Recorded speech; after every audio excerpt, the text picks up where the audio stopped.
Hello नमस्कार, गुराच्या बोलताई आणि मैत्रिणींचं माझ्या युट्यूब चॅनलमध्ये अगदी मनापासून स्वागत करते आणि आजच्या व्हिडिओला सुरुवात करते। तर मैत्रिणींनो, मी आज केलेली आहे कन्यापूजन केलेलं आहे, सोबतच सुवासनीचा कार्यक्रम केलेला आहे। आई भगवतीची आमच्या इथे जवळच मंडळाची देवी बसते, तर मी तिथं आईची ओटी भरली, म्हणजे पातळ नेसवलं देवीला आणि घरीही आपल्या कुलस्वामिनीला एक ब्लाउज पीस, नारळ हे सर्व ओटीचं साहित्य ठेवलं आणि ओटी भरली। आणि मी दरवर्षी घटासमोर असे 9 दिवे करून अशी ही आरती आमच्या इकडे केली जाते। तर अशा प्रकारे मी या दिव्यांचं पूजन केलं, घटाची आरती केली। आज घटाला काही माळ घालायची गरज नव्हती, कारण 9 माळी कालच पूर्ण झाल्या। तर अशा प्रकारे मी पूर्ण पूजन केलं। बाकीची सविस्तर माहिती आजच्या ब्लॉग मध्ये तुम्हाला मी सांगेलच, कशा पद्धतीने केली पूजा, कुठे काय।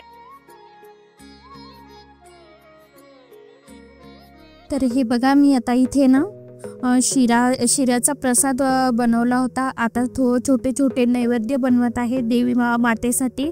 इकडे आरती बनवून घेतली होती, साईडला वरण भात असा नैवेद्य बनवला होता मी। आता दिवे आमच्या इकडे असे दिवे बनवले जातात, तुमच्या तिकडे कसे बनवतात आवर्जून कमेंटमध्ये सांगा। आणि हो, थोडा मला लेट होत आहे हा व्हिडिओ तुम्हाला तुमच्याबरोबर शेअर करायला माफ करा, कारण हा व्हिडिओ तसाच राहिला होता, लक्षही नव्हतं आणि त्याची एडिटिंग राहिली होती, त्यामुळं तो थोडा लेट झाला। तर बघा, अशा पद्धतीने मी पूजा केली, सर्व दिवे। आता मी इथे 2 देवे म्हणजे माझ्या घरच्या घटाला आरती केली होती आणि जी मंडळाची देवी आहे तर ती देवी खूप छान मला त्या देवीने खरोखर साक्षात्कार दिलेला आहे। तर मी त्या देवीची पण आरती करत असते दरवर्षी। त्या देवीची आरती केली 2 ताटामध्ये, आता समोर तुम्हाला दाखवेलच। तर पहिले मी सर्वात प्रथम आपल्या घरची पूजा वगैरे करून घेतली आणि त्यानंतर आता हे जे काढत आहे, तर एक ताट मी आपल्या मंडळाच्या देवीसाठी काढून ठेवलेलं आहे आणि पलीकडनं आपल्या घटाची, आपल्या देवीची आरती करत आहे घरी। आता इथे मी ओटी भरत आहे, ब्लाउज पीस, नारळ आणि जे ओटीचं सामान असतं तर ते।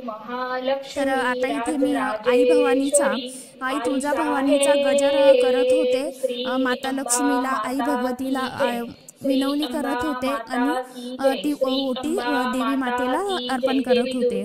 त्यानंतर मी आता इकडे जे ताटा दुसरं तुम्हाला दिसत आहे, तर ती आमच्या इथे जवळच मंडळाची देवी असते आणि खरोखर ती देवी मला खूप वेळा म्हणजे पावली, प्रसन्न झाली, माझ्या इच्छा त्या देवी मातेने पूर्ण केल्या। तर मी त्या देवीची ओटी भरण्यासाठी सर्व साहित्य एका ताटामध्ये घेतलेलं आहे। ओटी कशी भरते, काय काय सामान घेतलं होतं आणि काही त्यातमध्ये स्किप पण झालं, तर आपण बघूया। आई भवानीने जसं आपल्याला आशीर्वाद दिला तसं आपण त्यामध्ये वाढवत जाऊ। प्रत्येक गोष्टी जेवढं आपल्याला देव देईन त्यामध्ये आपण वाढवण्याचा प्रयत्न करू।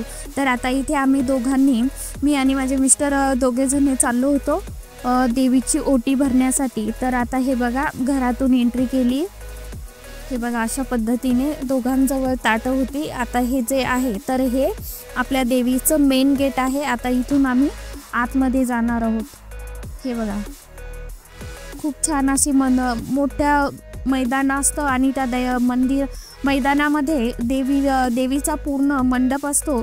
तर हे बघा, आता इथे आम्ही लगेच देवीजवळ आलेलो आहे। हे बघा, आता इथे आपण आता देवी मातेची, आई भगवतीची पूजा करून घेणार आहोत। आता सर्वात प्रथम आपल्याला कधीही कोणतीही पूजा करायची असेल तर आपल्याला सर्वात अगोदर केव्हाही दिवा धूप लावून घ्यायचा आहे। तर मी अगोदर आता प्रथम इथे दिवे लावणार आहे आणि नंतर मग मी पूजा करणार आहे। तर आता काही बायकांनी भी आई भगवतीची ओटी भरली होती, दिवे अर्पण लावले होते। काही ज्यांना काही कबूल करतो ना आपण, आपल्या मनातील इच्छा असेल तर ती पूर्ण झाली तर तिथे म्हणजे महिला आणून अर्पण करतात देवी आई भगवतीला। तर आता मी अशा पद्धतीने मी खाली दिवे आरती लावून घेतली। त्यानंतर आता मी माझे मिस्टर इथे पूजा करत आहोत, आई भगवतीला कुंकू लावून घेतलं। बघा किती खूप छान आणि एवढी सुरेख मूर्ती होती, असं वाटत होतं की आपण जर तिथे उभे राहिलो तर तिथून निघावंच वाटत नव्हतं, एवढी प्रसन्न त्या मूर्तीमध्ये होती। असं वाटत होतं की खरोखर साक्षात आई भगवती आपल्या जवळ बसलेली आहे. एवढं सुंदर रूप आणि एवढं प्रसन्न वाटत होतं तिथं गेल्यावरती की खूप छान. तुम्हाला आमची देवी आवडली का नक्की सांगा. आवडली असेल तर कमेंट बॉक्समध्ये नक्की जय माता दी लिहा. आता इथेही आम्ही दोघे जणे गजर करत होतो, आई भगवतीला प्रार्थना करत होतो आणि ही ओटी आता आपण अर्पण करणार आहे. तर ओटी अर्पण करताना नेहमी आई भगवतीच्या चरणाला आपल्याला 3 वेळा लावायची आणि तिथून ती ओटी उचलायची, आपल्या छातीशी लावायची आणि तिसऱ्यांदा नंतर मग ती आपल्याला ओटी असो, आपण केव्हाही आई भगवतीची ओटी भरो किंवा कुलस्वामिनीची ओटी भरो, कोणत्याही देवीची देवांची ओटी भरू आपण तेव्हा आता मी कशा प्रकारे केलं बघा. तर तशा प्रकारे आपल्याला ओटी भरायची असते. चरणाला लावायची, आपल्या छातीला लावायची, परत तो चरणाला लावायची, आपल्या छातीला लावायची. 3 वेळेस आपल्याला तसं करायचं आहे. आता इथे आम्ही आई भगवतीची आरती केली होती दोघांनी. मुलंही होते पण त्यांना कॅमेऱ्यामध्ये मी घेतलं नाही, कारण कसं असतं आपण आपल्या यानं घ्यायचं असतं. कोणावरती जबरदस्ती करण्यात काही अर्थ नसतो. खूप म्हणजे महिला पण होत्या आणि मुलंही होते, परंतु आम्ही कोणाला घेतलं नाही. ज्यांची समजा जे स्वतःहून येतात त्यांनाच आपण कॅमेऱ्यामध्ये घेणार आहोत, बाकी कोणालाही घेणार नाही, ज्याच्या त्याच्या मर्जीनुसार, कारण कोणाला कशाला घ्यायचं. आता इथे मी कबूल केलं होतं. आता तो किस्सा तुम्हाला एखाद्या वेळेस सांगेल. तर माझ्या मिस्टरांच्या मानेला गाठ होती, तर मी मनामध्ये आई नवरात्र चालू होतं तेव्हा आणि त्यांच्या मानेला गाठ होती, तर मी आई भगवतीला प्रार्थना केली होती, विनवणी केली होती. तर मी तिला कबूल केलं होतं की मी तुझ्या समोर असे नमस्कार खेळीन 11 म्हणून.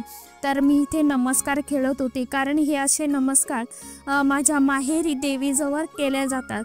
तर हे लोटांगण पण बोलतात याला आता ग्रामीण भागामध्ये.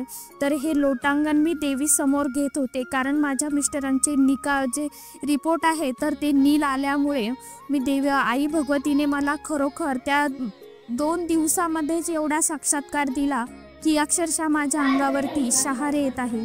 आता इथे घरी मी मुलींना 9 मुली मला भेटल्या होत्या, तशा तर 11 भेटल्या होत्या. तर मी त्यांना जेवण दिलं होतं. मुली काही खात नव्हत्या, परंतु थोडं थोडं आपल्या घरी त्यांना खाऊ घालावंच लागतं.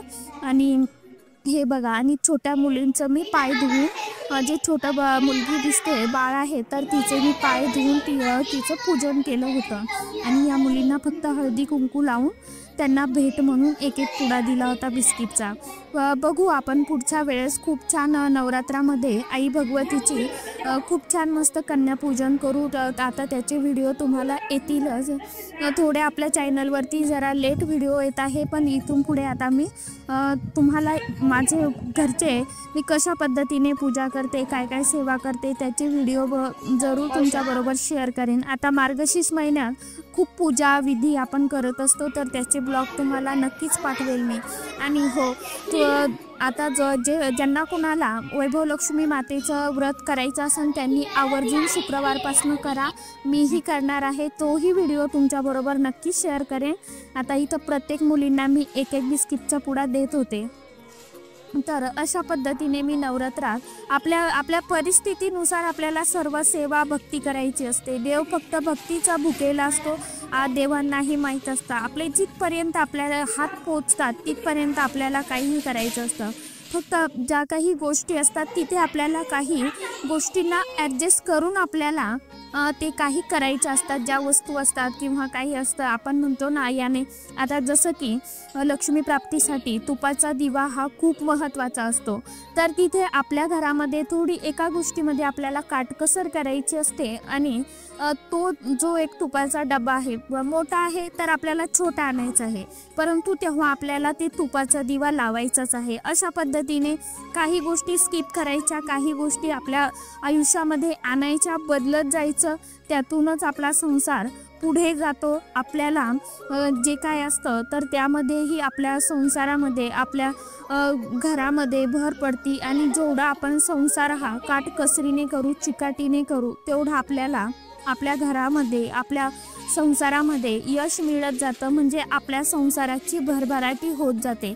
फक्त इथे एक सांगेन, आपल्याला देवांच्या बाबतीत चिकटपणा करायचा नाही किंवा काहीही करायचं नाही. परंतु जर आपली परिस्थितीच नसेल, आपले हात पोहोचत नसेल, जसं की आता 100 रुपयाची वस्तू आहे आणि आपण ती घेत नाही आहोत, आपली घेण्या इतकी समजा ऐपत नाही, तर आपण आता असो आपण ते सोडून द्यायचं. आपल्याकडनं 10 रुपयाचं होतं तेवढंच आपण करायचं आहे. सर्व मी पूजा वगैरे करून घेतली, आई भगवतीची ओटी भरली, त्यानंतर आई भगवतीला नमस्कार करत होते. आता तर मैत्रिणींनो, आजच्या व्हिडिओमध्ये, आजच्या ब्लॉगमध्ये इतकंच होतं. तुम्हाला आजचा ब्लॉग कसा वाटला, कशी वाटली माझी पूजा, ते कमेंट बॉक्समध्ये आवर्जून सांगा. आणि तुम्ही जर आपल्या चॅनलवरती हा व्हिडिओ ब्लॉग नवीन बघत असाल तर चॅनलला असेच नवनवीन व्हिडिओ ब्लॉग बघण्यासाठी चॅनलला आवर्जून सबस्क्राईब करा आणि समोरील बेल आयकॉनलाही प्रेस करा, म्हणजे सर्व व्हिडिओचं नोटिफिकेशन तुमच्यापर्यंत पोहोचेल. थँक्यू.